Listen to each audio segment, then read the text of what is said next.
Okay, at this point in the New Testament survey, we take kind of a giant leap in terms of the page numbers in the book, because the book covers a lot of introduction to the Bible, which we covered in the first couple weeks, and then of course it has all that material on the Old Testament, which is not the subject of our course. You may have read those pages or are reading those pages if you're taking Old Testament survey at the same time. But then it jumps to page 526 to 537 is the reading for today. So here's the first question. What does the word testament mean? And within the same note, I also have who does the Old Testament deal with? And then we'll move on to address the New Testament more completely. But first of all, does anybody remember what does the word testament mean? Covenant is or agreement. That's the good, simple, and clear definition. Covenant or agreement. And then my second question was, who does the Old Testament, or in other words, the Old Agreement, the Old Covenant, deal with? Well, it is between God and one particular group of people. And who do we know that group of people as? The Israelites, or just Israel. You can use the name. Abraham had a son named Isaac. And this is part of the historical background. Some people, I've been listening and looking at some of the essays, and people have some familiarity with the New Testament, but a lot of people, even if they do, would like more of the historical background. And Abraham is many different, most of the monotheistic religions, Judaism, Christianity, and Buddhism. Judaism, Christianity, and Islam all look to Abraham as a very significant figure. And Abraham had a son named Isaac. Isaac had a son named Jacob, and God renamed Jacob's name. Jacob means basically trickster or prankster, kind of. He deceives is almost the meaning of his name, to Israel, father of many. No, that's not right.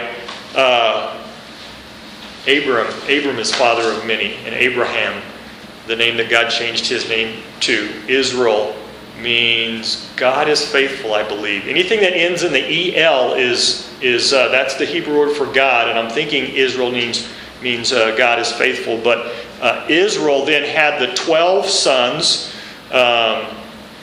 and those 12 sons became the 12 tribes of Israel, and then they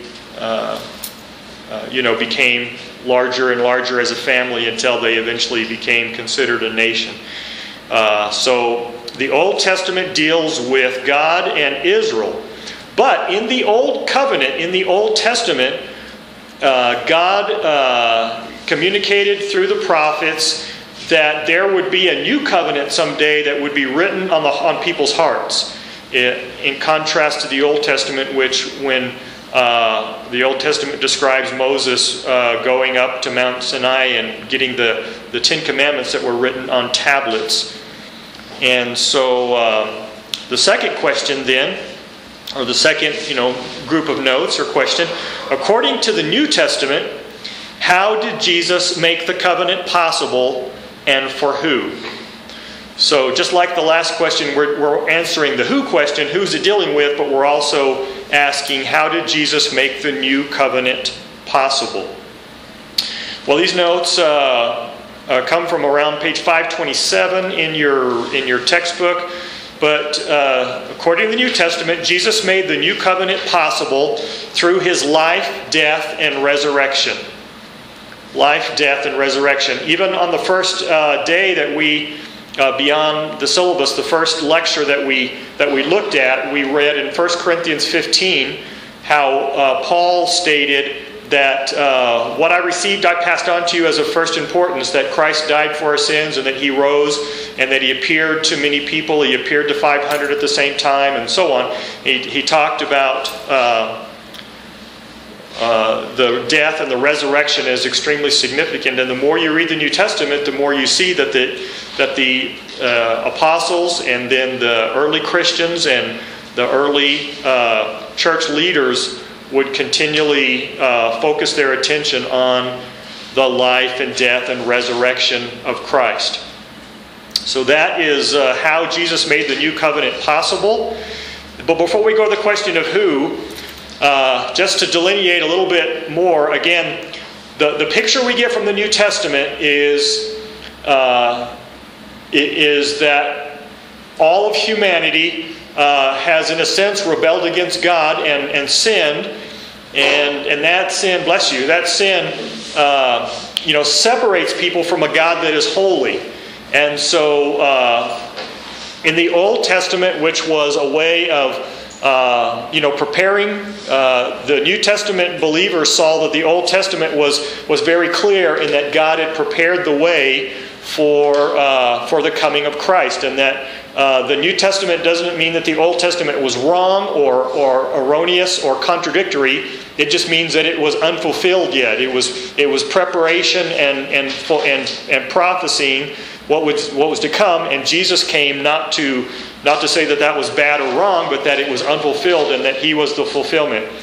And so when Jesus died on the cross, He was the sacrifice. The Old Testament sacrificial system was to help people to realize that God required a payment for sin, that without the shedding of blood there was no forgiveness. And so they would offer sacrificial lambs, and they would search for a lamb that was spotless and without blemish, and according to the law, the Old Testament law, and they would offer that as a sacrifice. One of the key sacrifices was a once a year Passover sacrifice, which was, again, part of the historical background, which you may have gotten in Old Testament if you took it. It's not a prerequisite, so if you did not, it's okay. But the Israelites grew to such a large extent in Egypt that the Egyptians enslaved them, and when the Egyptians enslaved them, they eventually, God used the great figure in Judaism, Moses, to deliver them,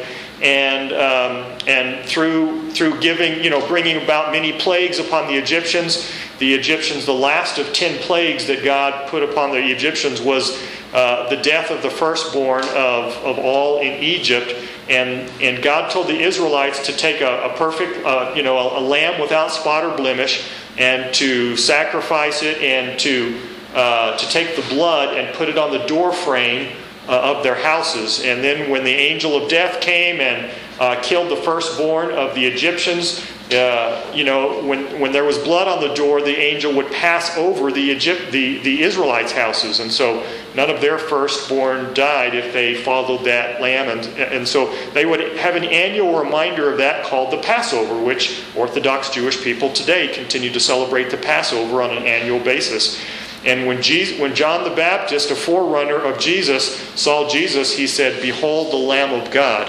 So because, according to the New Testament, because of Jesus' sinless life, His death on the cross was a sacrifice that would pay the penalty for all people's sins, and His resurrection was the indication to Him that God the Father accepted that sacrifice, that it was according to His will, and was an affirmation of all that He did. So that's a lot more than you need merely to answer this question, but that does give you more of the historical background of the New Testament and tying the Old and the New Testament together. So through His life and death and resurrection. Now the second thing that I asked was not only how did Jesus do that, but for who? The Old Testament was a covenant between God and Israel, but the New Testament makes it especially clear that the new covenant is for all the people of the world. All nations. Now, sometimes people draw too big of a line between the Old and the New Testament, like saying the Old Testament was all about law and the New Testament is all about faith. And the Old Testament was all about Israel and the New Testament is all about all nations. But, of course, if you do a study on all nations, all tribes, all languages, and God's desire to have to bless all nations, that study will take you to the Old Testament. There's a lot of Old Testament passages that talk about that. So again, the New Testament is not a correction. It is not right compared to wrong in the Old Testament. It's a fulfillment. And so you can find just about everything. Even Abraham was known as one who was justified, made right with God, not because of his actions or following the law, because the law hadn't come yet. That was in Moses' time, who was one of the Israelites, which came much later. Abraham, we're told in the very first book of the Old Testament, was justified by faith.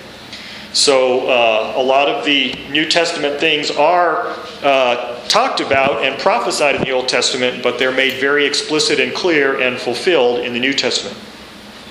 Okay, the third note.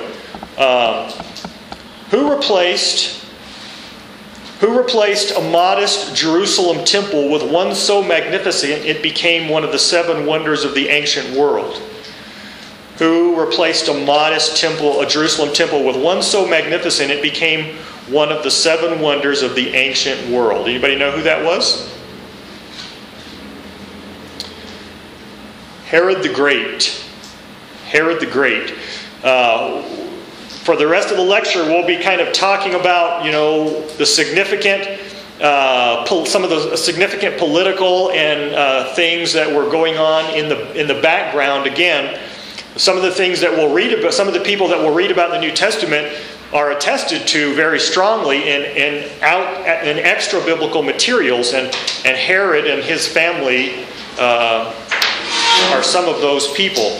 So Herod the Great replaced the modest Jerusalem. Now, Herod was one of the political leaders. He had ties with Jewish people, but he himself was not Jewish. So again, the question was, who replaced the modest Jerusalem temple with one so magnificent it became one of the 7 wonders of the ancient world? Now, this is not part of my notes, but just for a little bit more historical background, anybody who took Old Testament survey or who's familiar with the Old Testament, who's famous for building the temple, the temple of the Jewish people in the Old Testament?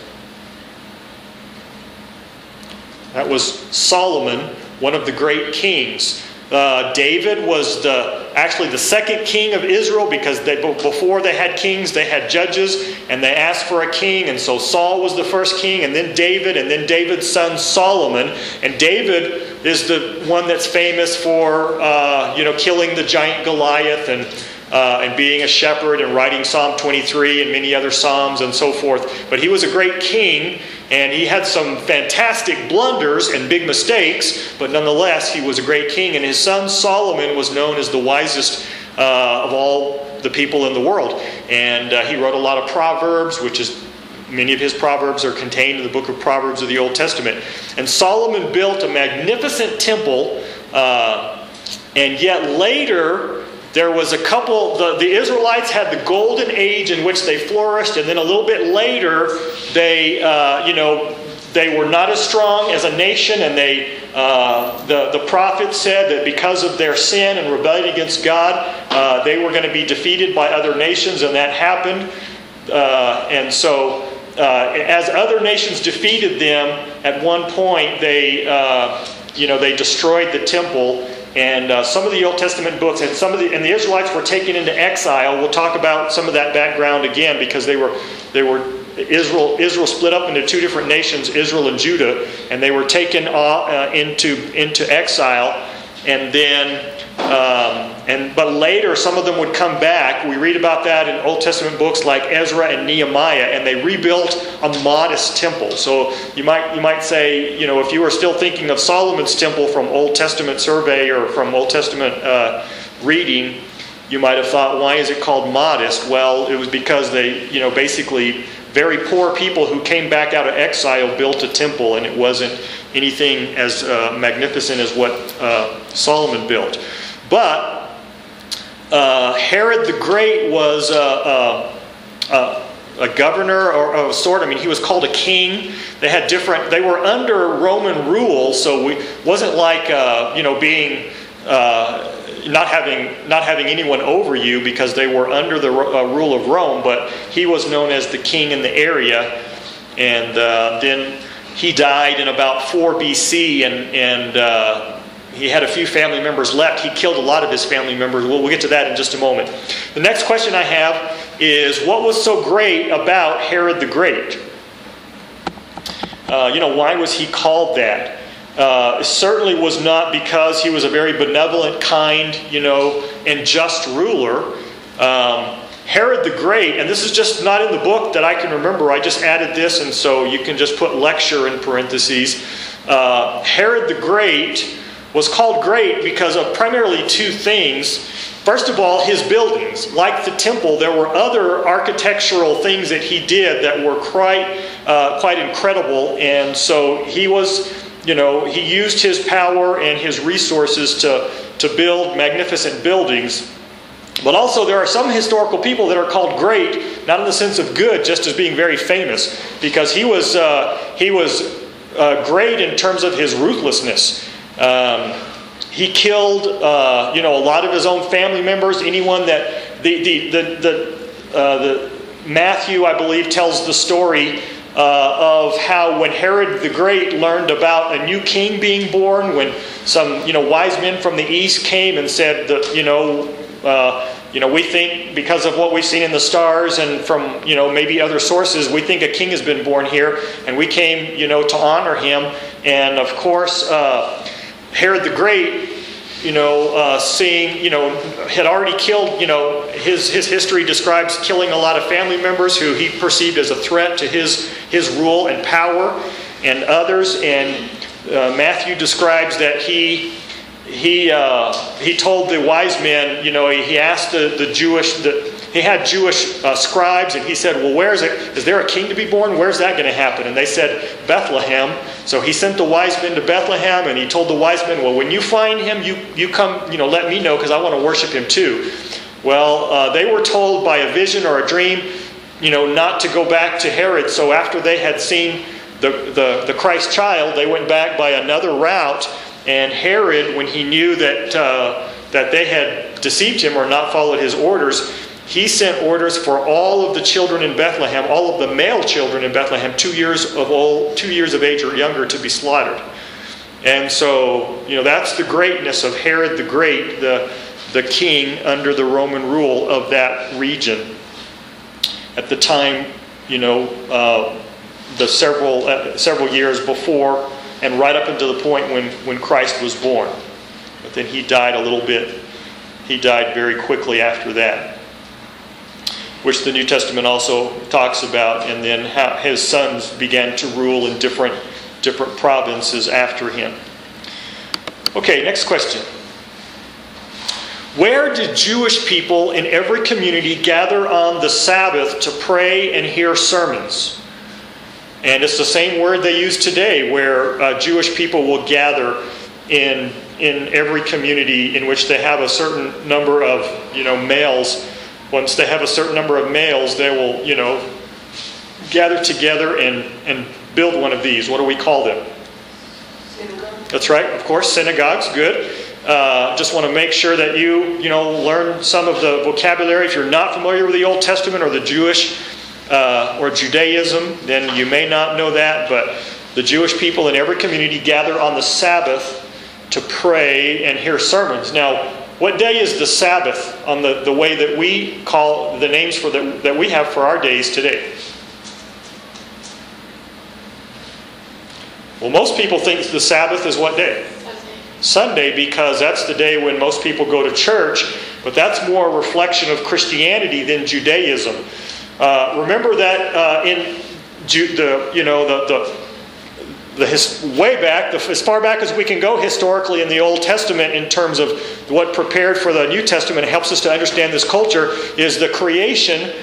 Genesis describes God as creating the universe in 7 days, and He rested on the seventh day and made that a day of rest. And so, but in the New Testament, they began to make references about on the first day of the week, when you come together. And so it doesn't say explicitly, it's not anywhere near as clear as like the death and the resurrection of Christ, but there's some references that they began to meet on the first day of the week. And so what I have always, the primary suggestion that I have heard is that, and the New Testament, doesn't say it explicitly, but seems to indicate that they began to gather on the first day of the week in honor of when Christ rose from the dead.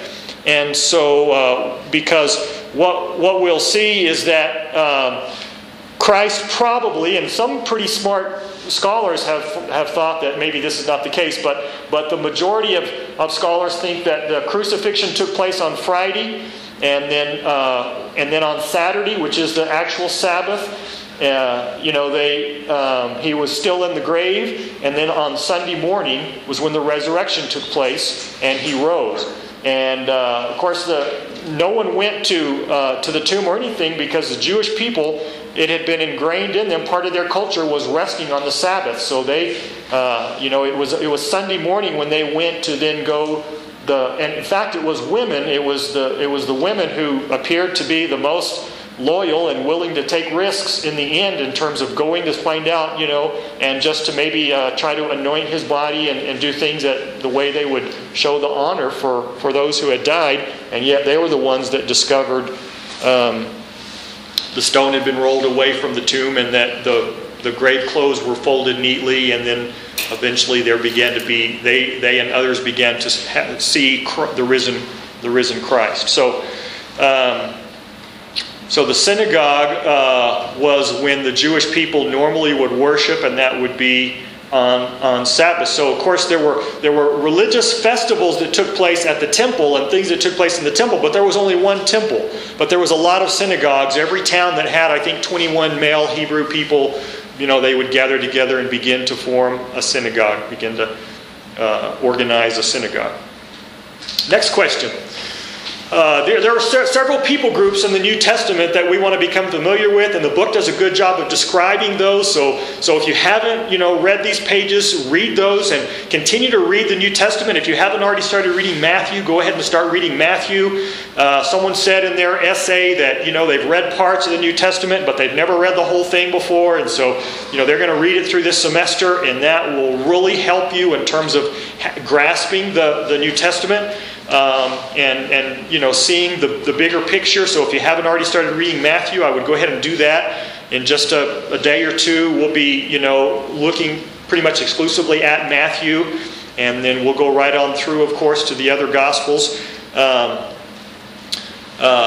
Let's see. So of these different people groups that existed in New Testament times, and that we'll read about in Matthew, and just this morning I was reading in Luke and read about this people group.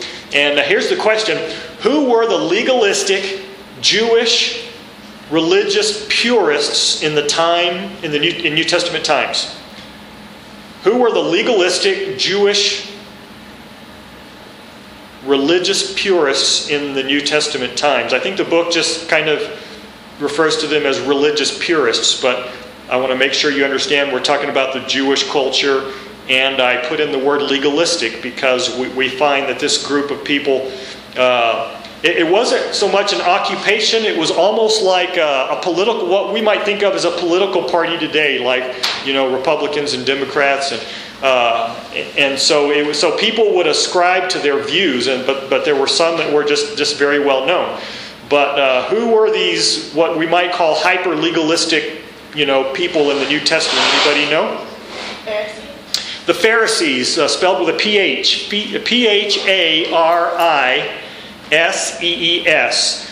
The Pharisees and the Sadducees are oftentimes talked about together, but they didn't believe the same things at all. The Pharisees were religious purists. And here's an example from the Gospel of Matthew, chapter 9, beginning at verse 9.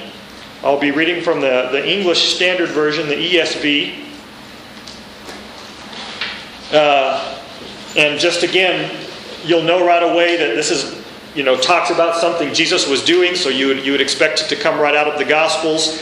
And it happens to be Matthew chapter 9. And beginning at verse 9, it says, "As Jesus passed on from there, he saw a man called Matthew sitting at the tax booth, and he said to him, 'Follow me.' And he rose and followed him." Now, this would be a real struggle for most Jewish people, because if he was at a tax booth, he was a tax collector, and in other words, he was collecting taxes from Jewish people for the Romans. And so he would have been seen as a traitor. And there would have been, some Jewish people, one of the groups, we won't take time to talk about it in our notes, there were some Sicarii or dagger men.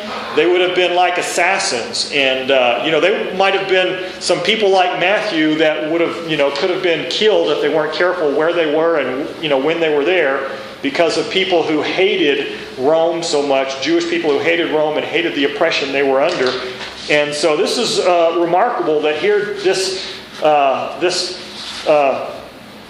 many people called him rabbi, the Jewish name for teacher. This Jewish rabbi would have stopped, of all people, when he saw Matthew sitting at the tax booth and said, "Follow me," and he rose and followed him. And he wasn't just, you get the idea as you read the book of Matthew, and when he said this to people, it wasn't just saying, "Follow me, I want to show you where a cool restaurant is," or something.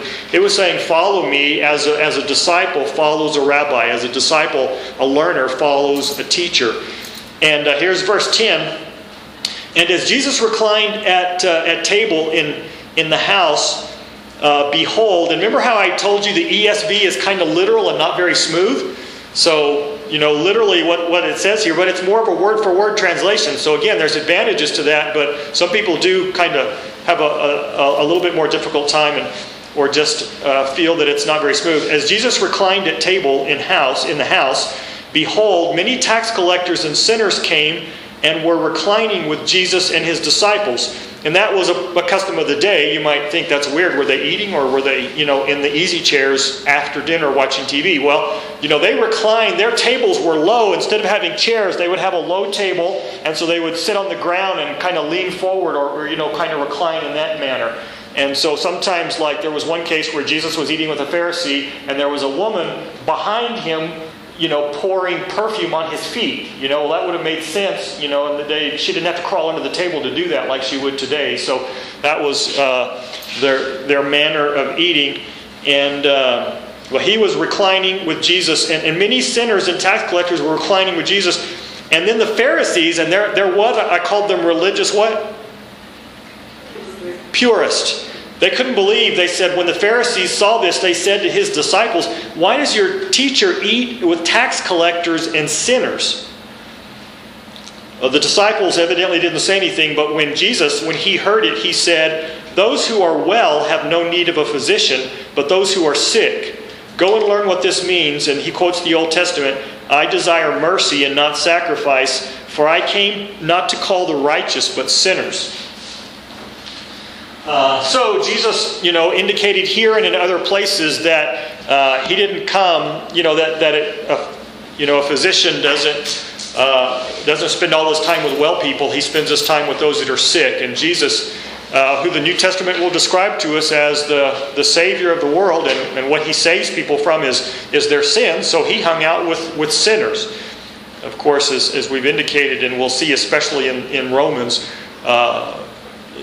from God's perspective, all people are sinners. They're all like the sons the prodigal son that we saw who rebelled and went away from God. So the Pharisees are the legalistic Jewish religious purists in the New Testament times. I alluded to the Sadducees. The Sadducees were a group of people, strangely enough, who did not believe in angels. They did not believe there would be a resurrection, but they were still religious leaders. And that seems a little bit strange, but throughout history there have sometimes been quote-unquote religious leaders who in terms of the religious views were rather liberal, in terms of that they did not believe a lot of the things that most people think religious people believe. And so, so they would have believed that there was a God, but they wouldn't have believed many of the things that the Pharisees and others would have believed. But both of them had a lot of political power, and both of them were quite threatened by Jesus because of his popularity and his exposure of their hypocrisy. Okay, here's one that's related to the Sicarii, but a different, the Sicarii are probably a subgroup of this particular group. The next question is, who are the freedom fighters in the New Testament culture? Who were those who, were willing well, this will give it away, but they were very zealous for the nation of Israel. And so they were freedom fighters. And there were times, there were little pockets of rebellion and where they tried to, again, maybe training militarily to try to prepare to overthrow Rome someday. They were, again, felt like, in fact, some people, we've talked about the Old Testament prophesying that a Messiah would come,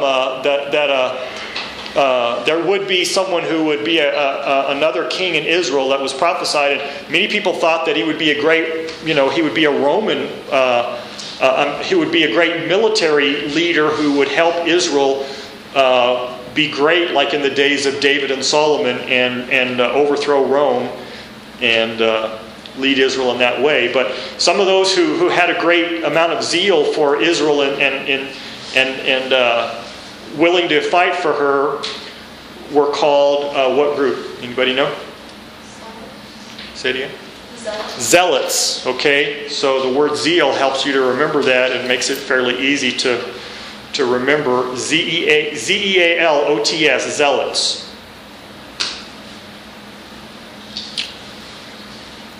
Okay, now another people group in the Old Testament, in the New Testament times, or the answer to this question: who are the descendants of the surviving Israelites of the northern kingdom who intermarried with the imported alien population? And how did the Jews feel about them? That's kind of long. I'll repeat it as often as you need me to. Who were the descendants of the surviving Israelites of the northern kingdom? I'm going to give you some background about that. Who intermarried with the imported alien population, and how did the Jews feel about them? And I'll repeat that again as you're writing, but let me start to give you some of the background. I mentioned to you that David and Solomon were very wealthy and great kings, and the Israelites were famous during this time, and they were the greatest power in the known world. But right away, even after Solomon's death, there began to be division. And Solomon's son Rehoboam was not as diplomatic as his father. And some of the tribes got mad, and essentially Israel split up into two nations. And in the north, there was what came to be known still as Israel, but in the south, there was Judah. And Judah followed David's descendants like Rehoboam and others, and Israel had their own kings. And so we had two nations. And yet, oftentimes they began to worship the gods that the people worshipped before the Israelites came into the land, and they began to, do the things that were contrary to the law that God had given them. And so eventually God allowed these nations to be defeated and carried off. And in 722, the northern kingdom of Israel... In 722, the northern kingdom of Israel was defeated by Assyria. Sargon II, I think, was the general, if I'm remembering right. And they defeated the northern kingdom of Israel. And one of the students in their essay said, what happened to the 10 lost tribes of Israel? Well, Assyria defeated the northern tribes and spread them all over the world. And when Assyria would defeat someone, they would take them out and bring other people in. So they brought other people in, and from other nations they would defeat it. And we hear about some of the people from those tribes, but not very much from that point on. The southern kingdom of Judah. We'll get to that in just a moment, but that's kind of, that would be the point at which you'd begin to wonder, and the Assyrians defeated them, and they did not maintain their identity. Now, the southern kingdom of Judah was also defeated in 587-86 by Babylon. And the Babylonians did not do the same thing the Assyrians did. The Babylonians took the Jewish people and they put them in exile, but they stayed together for the most part, and they maintained their identity. And you have if you saw the movie The King and I or One Night with the King, those are from Jewish history when the Jewish people were under another king in exile, not in Jerusalem. But later they were allowed to go back, and so many of the Jewish people came back, and then that's when they built that modest temple and so forth. But when they came back, those people in the north that were basically had some Jewish blood because they might have left some of the poorest Jewish people, but then other people came in and intermarried with them. The Jewish people detested them, and anybody know what they were called? Samaritans. The Samaritans were the descendants of some surviving Israelites of the northern kingdom who intermarried with the imported alien population, and they were called Samaritans, and the Jews hated them. They repudiated and disdained, the book says. They were repudiated and disdained by many Jews. And I'm going to read in Luke chapter 10, one of the most famous stories of the Bible, the New Testament, and Luke chapter 10, beginning at verse 25. And with that background, this parable makes a little bit more sense because when most people today hear about a Samaritan, they might just think, well, a Samaritan is just a person who does good. Well, that's not what the Jewish people thought. The Jewish people did not like the Samaritans at all, and they hated them. They weren't, I know in El Paso and in other places I've seen like a Samaritan's, senior citizen center, or the Samaritan, Samaritan is always the name of the center where people are trying to do good. Well, that's because of this parable, but we need to try to hear things the way the original recipients heard them. And so this is what is the title of this particular passage is The Parable of the Good Samaritan. But of course that's what translators have added that just to help us to see the different sections.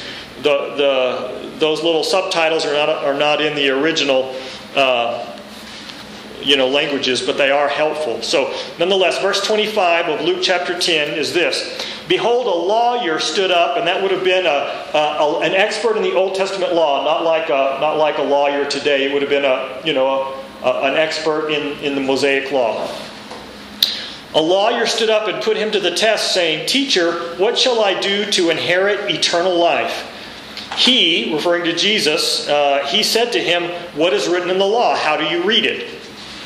And he answered, "You shall love the Lord your God with all your heart and with all your soul and with all your strength and with all your mind, and your neighbor as yourself." That was the answer the lawyer gave. And he said to him, Jesus did, "You have answered correctly. Do this and you will live." And there's several times that we'll read about later that Jesus does highlight these as being absolutely the greatest commandments of all the Old Testament, to love God supremely and to love people, all people, basically your neighbor. But he, the lawyer, desiring to justify himself, said to Jesus, "And who is my neighbor?" Jesus replied, as he did occasionally, with a story. And so this is Jesus' reply to the lawyer who asked, "Who is my neighbor?" Jesus said, "A man was going down from Jerusalem to Jericho." Literally, that would have been, going from a higher elevation to a lower elevation, and the topography would have been, not flat like we're used to here, but more like, up in Rio Dosa, where from a higher elevation to a lower elevation, you might take a trail that weaves and a little bit, which would have been a little bit more dangerous in terms of if someone wanted to mug you, it would be a little bit easier in that kind of terrain. A man was going down from Jerusalem to Jericho when he fell among robbers who stripped him and beat him and departed, leaving him half dead.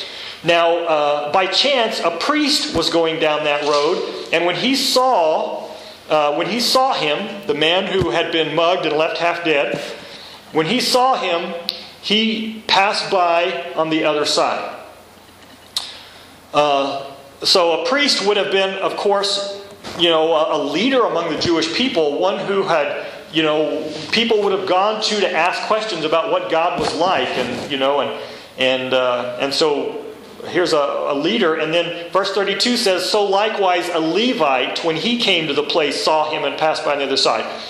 Of those, I told you, Jacob, who God changed his name to Israel, and Israel had 12 sons. One of the sons was Levi.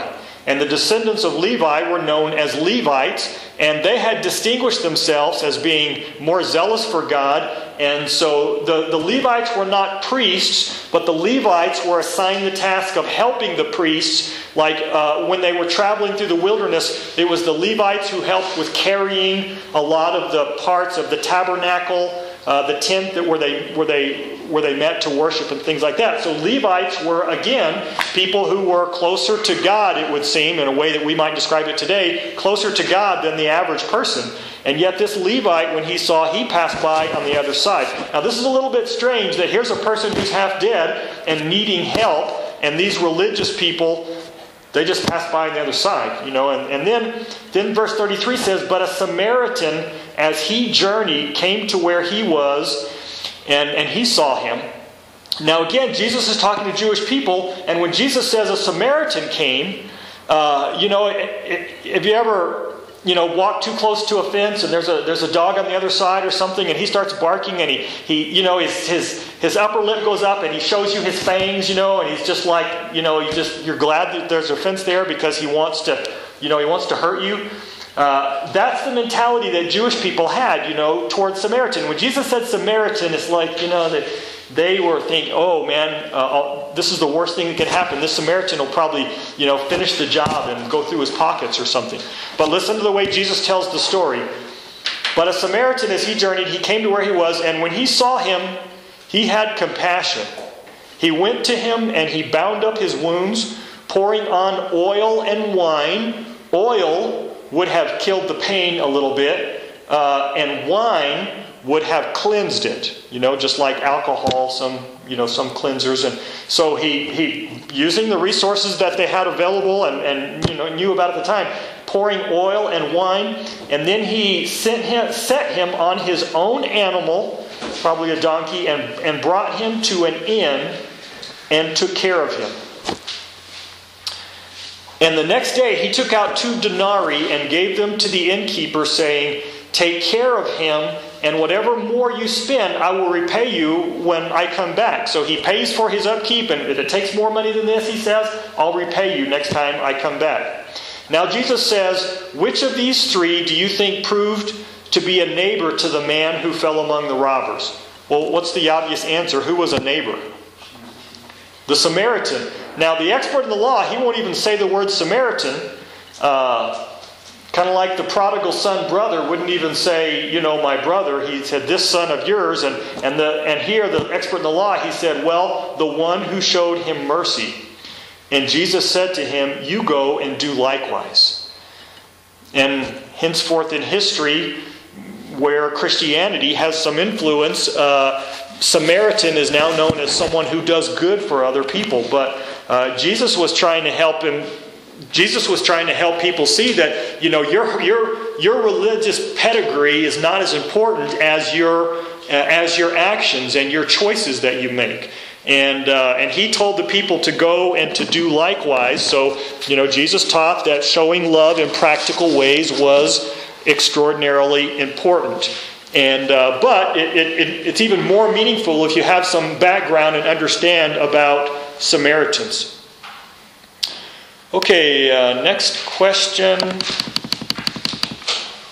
Let's just kind of talk about Herod's temple in Jerusalem. And I might ask you to describe Herod's temple in Jerusalem in the New Testament times. And so I'm just going to give you kind of a list of 4 parts of the temple grounds going from the outside in. Okay? From the outermost part in, there was, first of all, there was a court for the Gentiles. Now, it wasn't like the Superdome. This was not all inside. Okay, sometimes people think, well, this temple, it might have been magnificent. Well, it was magnificent, but the court was like outside, and it had similar features.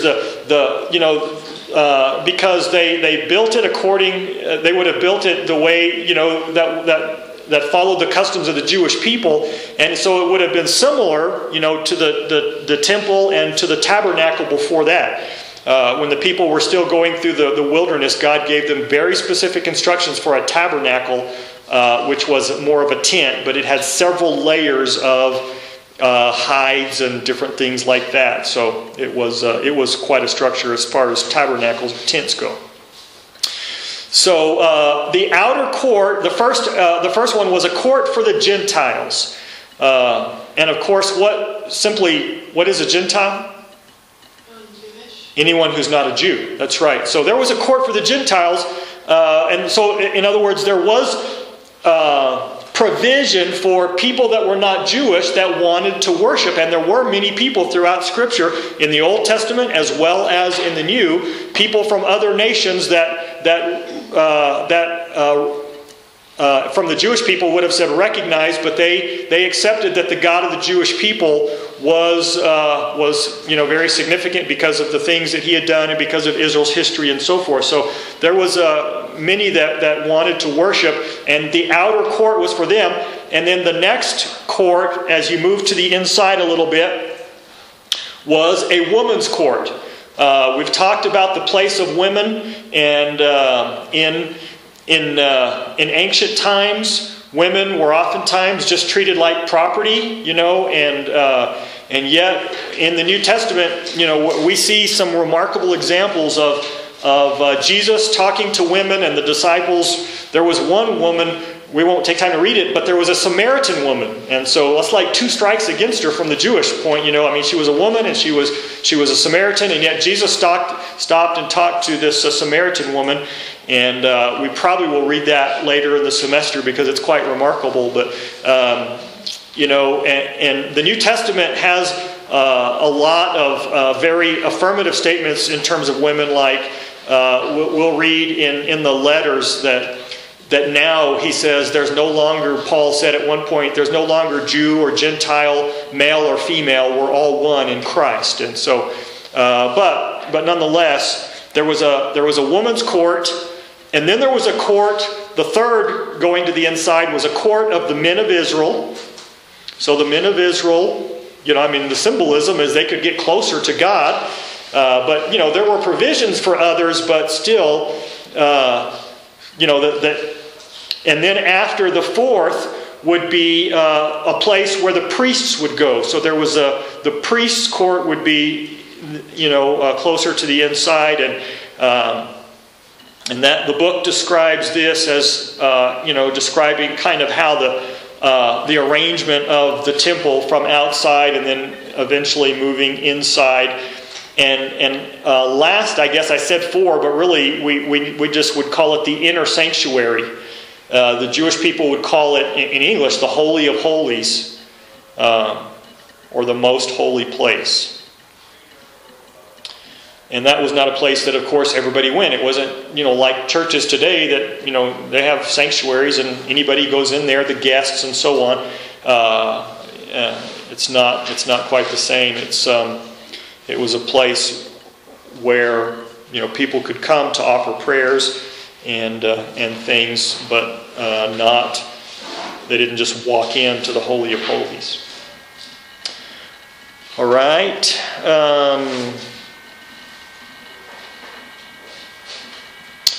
Now,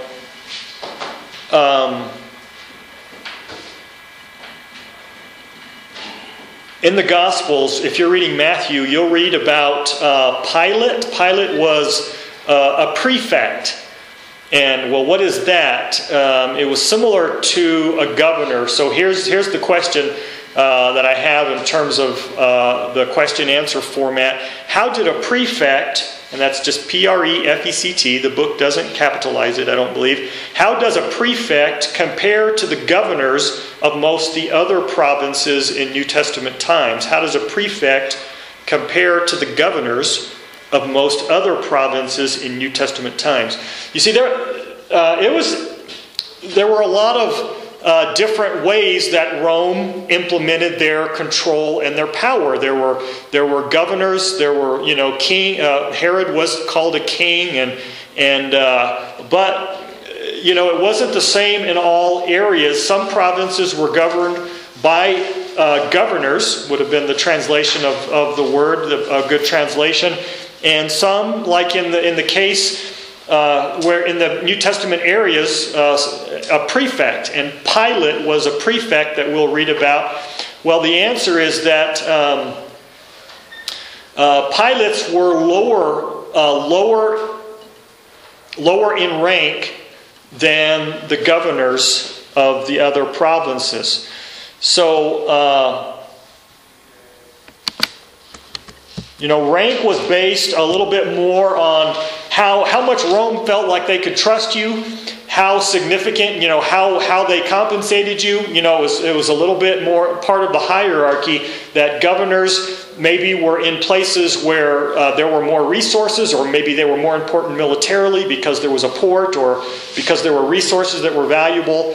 And yet some places maybe they didn't need to put a governor there. They could just put a prefect because it wasn't quite as important.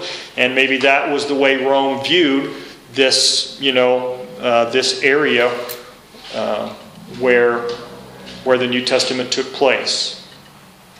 Pilate, we will read, is the one that sentenced Jesus to death. The Romans had, of course, the authority to execute people, but the Jewish people did not. Now, it could happen, there could be a Jewish mob that could stone someone, and, we kind of, in our history, we think about the Wild, Wild West, where, people could be hung, right, for stealing horses or murder or something, but then also there could just be a gunfight, and a gang, could, two gangs could start fighting, and a lot of people get killed. Well, and, the law does the best they can, but the law didn't seem to be perfect in those days. And so maybe that's a little bit similar to the New Testament in that at times the Pharisees were scared of the crowds, because there was just some mob mentality sometimes. But yet when the Pharisees and the religious leaders wanted to kill Jesus, they couldn't just execute him. They didn't have that authority, so they took him to Pilate. And we'll read about that in all four Gospels, Matthew, Mark, Luke, and John. We'll read about that religious and political struggle between Jesus and the religious leaders of the day. So we'll see more about Pilate at that point. Okay. How long, last question, and then how long did Herod's temple stand? So Herod built this magnificent temple. Now, kind of funny. Sometimes people hear about the seven, wonders of the ancient world, and so they quit their job and they, liquidate all their assets, and they get a passport, and they're going to go see the seven wonders of the ancient world. Well, they're of the ancient world. They don't, they're not still around. If you go over there to see them, you're going to be disappointed. And but that happens a few times because people get excited about. Of course, there's fantastic things to see and so forth, but still. Herod's temple, the Jewish temple that he built for the Jews, did not stay forever. There was a Jewish revolt in AD 66. And that eventually led to the destruction of Jerusalem. To squash this revolt, the Titus was the, help me if you're a Roman, if you're a historian, I don't know if Titus was the general at that time and became emperor later. But anyway, I have maybe the book notes that, and I just am looking at my notes and I don't have the book. Maybe you can help me if you know. But I believe Titus was the general at that time. In AD 70, Jerusalem was destroyed. And that was, so the revolt, lasted, it wasn't squashed immediately, but it was eventually thwarted. And so the Jewish revolt that began in AD 66 led to the destruction of Jerusalem, including Herod's temple by Titus in AD 70. Nobody knows about Titus, whether I think the book was describing him as the general that did that. Or maybe I'm thinking of other resources I've read. Okay. Any questions on these particular notes and page numbers from the book? Okay, very good.